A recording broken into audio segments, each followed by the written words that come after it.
Morning বন্ধুরা, আমি রিয়া, দক্ষিণ দিনাজপুর জেলায় আমার ছোট গ্রামটিতে সবাইকে জানাই স্বাগত আর ভালোবাসা।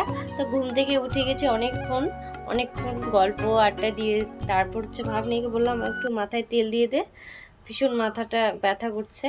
তো তেল দিয়ে দিল। এখন দিদিকে একটু হেল্প করব কাজে, তো দিদিকে বাসন মেজে দেবো দিয়ে। তো চলো, আর আজকে শনিবার, আজকে এখন বাজে 8:17। এখন থেকে আমার ব্লগটা আমি শুরু করলাম, তো ব্লগটা দেখতে। তো বাসন মাজতে গিয়ে দেখছি সাবান শেষ হয়ে গেছে। তো দিদি বলছে দাঁড়া, সাবানটা নিয়ে আসুক তারপর মাজবি। তো আমি বললাম ঠিক আছে, আমি আজকে ছাই দিয়েই মেজে নিই। আগেকার দিনে আমরা তো ছাই দিয়ে মাজতাম, তাই না বন্ধুরা? এখন সাবান দিয়ে আমরা মেজে মেজে অভ্যস্ত হয়ে গেছি। তো আগেকার মানুষগুলো কেমন করে ছাই দিয়ে মাজতো, আর আমি করলাম আগেকার দিনের কথা মনে করে আমি ছাই আর একটু সার্ফ নিয়ে ভালো করে বাসনটা মেজে নিচ্ছি।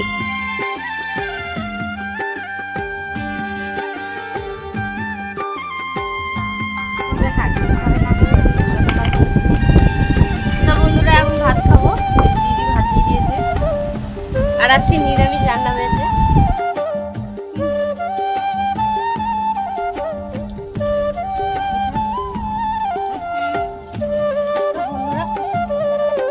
দেখতে পাচ্ছ দিদিদের এখানে, এটা হচ্ছে বেগুন বাড়ির ক্ষেত।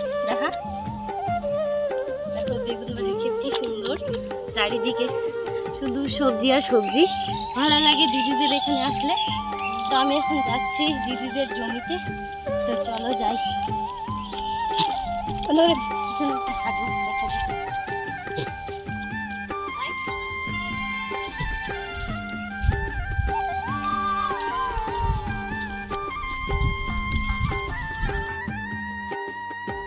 তো দেখো বন্ধুরা, দিদিদের খেতে দেখো ডাঁটা শাক হয়েছে, আর খুব সুন্দর লাগে দিদিদের এখানে। মানে অনেক রকম সবজি চাষ হয়, অনেক রকম। তো আমি সেটাই দেখতে যাচ্ছি দিদিদের ওই জমিতে। তো অনেক দূর, খুব কষ্ট করে আজকে যাচ্ছি দেখতে। তো যাবোই, বাড়িতে থেকে থেকে আর ভাল লাগছে না। আর আমাদের ওখানে তো অনেক দূরে মাঠ, সেই জন্য আমি যেতে পারি না। আর দিদিদের এখানে কাছেই, তো দিদি জামাইবাবু তো চলে গেছে।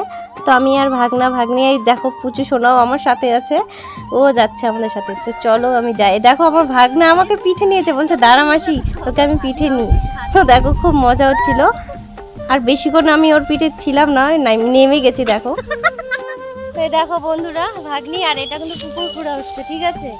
আমি যাচ্ছি দিদিদের ইয়েতে, জমিতে। দেখি জমি কি চাষ করছে দিদিরা, আমার ভাগনা। তো আর এটা কিন্তু পুকুর হচ্ছে সামনে। হ্যাঁ, ওই দেখো ওই দেখ, এই যে দেখো ওই দিকে, ওই যে দেখতে পাচ্ছ আমার দিদি, ওই যে ওখানে আছে, ওখানে যাব। তো ওইখানে এই পাহাড়ের উপর দিয়ে যেতে লাগবে। আর এটা পুকুর হচ্ছে, হ্যাঁ দাঁড়া বলতে দে। তো এটা পুকুর হচ্ছে, নতুন পুকুর খোঁড়া হচ্ছে। এই দেখো পুকুর হয়ে গেছে না, এখন শুধু জল দিবে। আর আমার দিদি ওই যে ওইখানে আছে, আমার দিদি দেখা যাচ্ছে, ওই যে।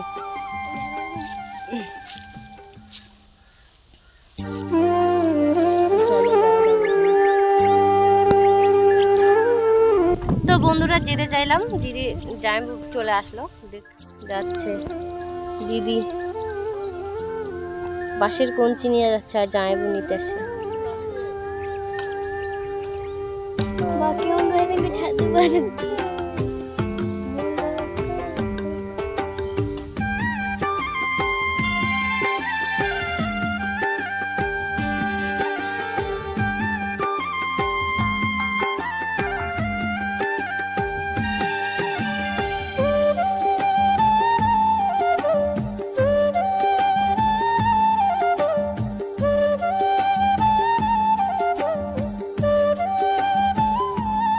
তারপরে আমরা দু বোনে অনেক রিলস করেছি। আর এইটা কোন গানের রিলস করেছি তোমরা কিন্তু দেখলে বুঝতে পারবে। আর তোমরা যদি আমার ইনস্টাগ্রাম আইডিটা না জেনে থাকো, তাহলে আমি এখানে আমার আইডির লিঙ্কটা দিয়ে দেবো, তোমরা আমাকে ফলো করে নিও, ঠিক আছে?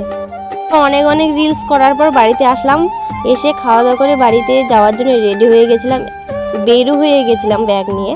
তারপর দিদি জামাইবাবু ভাগ্নিরা কেউ যেতে দিল না। তো রাত্রেবেলা নিয়ে এসেছে ডিম, আর ডিম কিন্তু পাশের দোকানে নিতে গেছিলো, সেখানেও পাইনি, অনেক মানে দূরে গিয়ে ডিম নিয়ে আসলো। তো রাত্রেবেলা আজকে ডিমের তরকারি ভাত হবে, আর খুব মজা গল্প করছিলাম। আর রাত্রে দেখো ডিমের ঝোল রান্না করেছে দিদি কষা কষা করে। তো আজকের ব্লগটা আমি এখানেই শেষ করলাম। ভালো লাগলে লাইক কমেন্ট শেয়ার করো আর পাশে থেকো আমার।